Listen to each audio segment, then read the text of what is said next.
అయ్యగారులు బియ్యం పెట్టే అన్నగారులు బియ్యం కానీ పప్పు కానీ బ్యాళ్ళు బియ్యం బ్యాళ్ళు కానీ పప్పు చూడండి, మన అన్నగారు బియ్యం ఇచ్చారు. సన్న మస్తరు బియ్యం, సన్న బియ్యం 10 కిలోల వరకు సామ చేశాడు మౌనబాబుడు.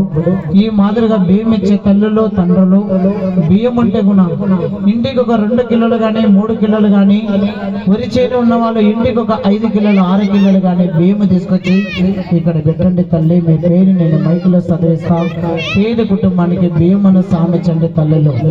ఇప్పుడు వేరే ప్రోగ్రామ్ ఉంటుంది, పిల్లలు ఇచ్చబడ్లు కొట్టాలి. కష్టానికి కారకులెవరో తెలపమానిపోతుంది.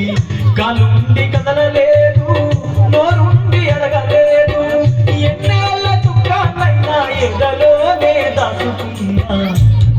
నా దగ్గర చూడన్నా ఏనిపది ఒక రింగ్ చూడండి, ఒక తలకాయ గుణ పోతే తిన్నా, ఒక తలకాయ గుణ దూరదశ. చిన్న అమ్మాయి ఏమో చూడండి, 2 కాళ్ళు వేయాలి, 2 చేతులు వేయాలి, ఒక తలకాయ గుణ వేయాలి.